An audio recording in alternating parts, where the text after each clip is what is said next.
Even when you feel low, you can still go. Even when you feel slow, you can still go.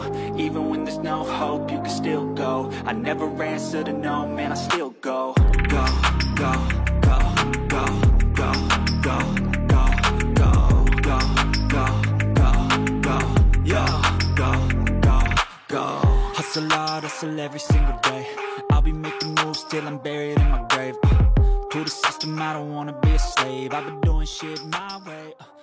Retrouvez les produits Eric Favre sur ericfavre-nation.sn. Bonjour Malayi Ndoye, ancien capitaine de l'équipe nationale du Sénégal. Qu'est-ce que vous avez ressenti après la remise de ce drapeau et vous vous préparez à entamer une compétition très importante en Angola? Bon, beaucoup de fierté et de savoir ce qui nous attend comme charge, comme fardeau de l'équipe nationale, mais surtout du peuple sénégalais. Donc nous sommes conscients de cela et nous allons défendre les couleurs haut la main et nous battre à fond, Inch'Allah. Donc l'objectif c'est de gagner à nouveau ce sacre-là qui nous fuit depuis 1997. Oui, c'est vrai, l'objectif c'est de gagner. Maintenant, pour gagner, il y a des étapes. Je pense qu'il faut les prendre une étape après une. Et Inch'Allah, si on fait bien les choses, on ira le plus loin possible. Et actuellement, où se trouve le capitaine Youssou Ndoye? Youssou Ndoye. Youssou Ndoye, bon, il devait rejoindre le groupe, mais il avait une petite blessure qu'il est en train de soigner. Donc il fait partie de l'équipe toujours. Maintenant, comme on dit, quand il y a un soldat qui est à terre, les autres reprennent le drapeau et on va se battre avec ceux qui sont sur le terrain. C'est bon, là. Alors, nous sommes aujourd'hui avec Abou de Basket Sénégal. Bonjour Abou. Bonjour Tening. Abou, tu reviens fraîchement de la Côte d'Ivoire suite à l'afro-basket féminin. Déjà, comment tu analyses cette compétition des Lions? Bon, ce fut une grande compétition. L'équipe y était allée avec comme objectif d'atteindre la finale, voire revenir avec la coupe. Bon, malheureusement, on s'est arrêté en demi-finale. On a terminé à la 4e place. Donc ça s'est joué sur des détails en demi-finale et lors du 3e place. Maintenant, il faudra tirer les enseignements avec cette nouvelle génération de joueuses que le coach avait amené à Abidjan. Essayer de tirer les enseignements, retenir le positif et espérer que ces nouvelles joueuses qui ont découvert cette compétition pour la première fois vont beaucoup apprendre pour que lors des prochaines échéances, elles puissent être prêtes à affronter, je dirais, tous les problèmes ou stress liés à la compétition pour qu'elles puissent vaillamment retenir, je dirais, pour qu'elles puissent bien représenter le drapeau sénégalais. Alors aujourd'hui, on était au stade Léopold Sédar Senghor pour la remise des drapeaux de Madame la ministre à l'équipe sénégalaise de basket chez les hommes. On prépare l'afro-basket qui va se jouer en Angola du 12 au 24 août. Comment vous voyez la préparation des Lions? Effectivement, ce fut une bonne préparation parce qu'ils l'ont même confirmé aujourd'hui, le coach comme le président de la fédération, comme Madame la ministre des Sports.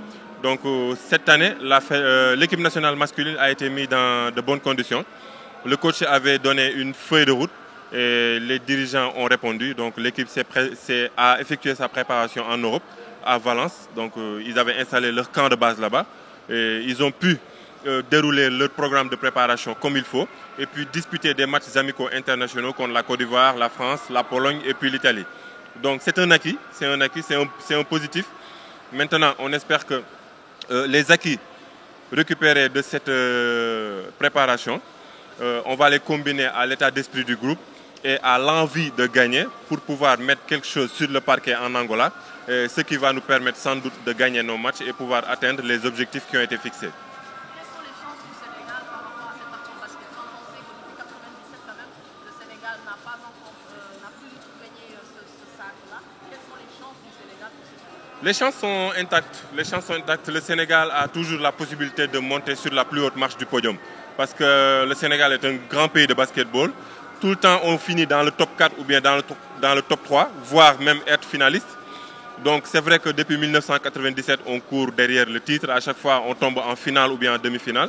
Donc avec cette génération qui a été mise sur place par le coach de Sagana Diop, il faut le rappeler, depuis 2022. Donc c'est le même noyau qui est ensemble. Donc actuellement, on a confiance que l'équipe puisse retrouver la finale de l'Afrobasket d'abord parce que c'est le plus difficile. Il faudra vraiment passer sur beaucoup d'équipes. Et cette édition 2025 s'annonce très difficile parce qu'on aura de grandes nations du basket qui vont concourir pour un seul trophée.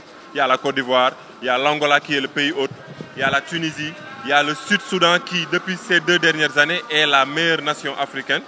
Donc maintenant, on va jouer nos chances à fond, essayer d'être lucide sur le terrain parce que les matchs de basket, ça se joue sur des détails. Maintenant, si on arrive à garder cette concentration, cette lucidité, et on retrouve l'adresse que nous connaissons de nos joueurs, on peut atteindre nos objectifs. Nous venons de savoir que le capitaine Youssou est actuellement blessé. Est-ce qu'on peut compter sur lui dans ce groupe-là? Bon, rien n'est encore sûr. On a entendu la nouvelle ensemble. Donc, de nouveaux joueurs ont été appelés pour venir continuer la préparation. Donc, sans doute, le coach n'a pas encore sorti vraiment son noyau définitif. On espère qu'il sera prêt, bien que les chances sont minimes. Mais au cas où, on va se contenter de ce que nous avons. Il y a d'autres joueurs qui sont là, qui peuvent faire le travail. Donc l'équipe nationale, c'est un groupe, c'est un ensemble, c'est une cohésion. C'est une génération qui est ensemble depuis 2022, donc ils se connaissent très bien. Si on a la chance de récupérer Youssou Ndoye, tant mieux. Si on n'a pas cette chance, les autres vont faire le travail et ça va encore motiver plus les autres. Ils vont vouloir se surpasser pour Youssou qui a été avec eux pendant plusieurs années. Effectivement. Merci beaucoup, Tenim.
I never answer to no, man, I still go, go, go, go, go, go, go, go, go, go, go, go, go, go, go, go.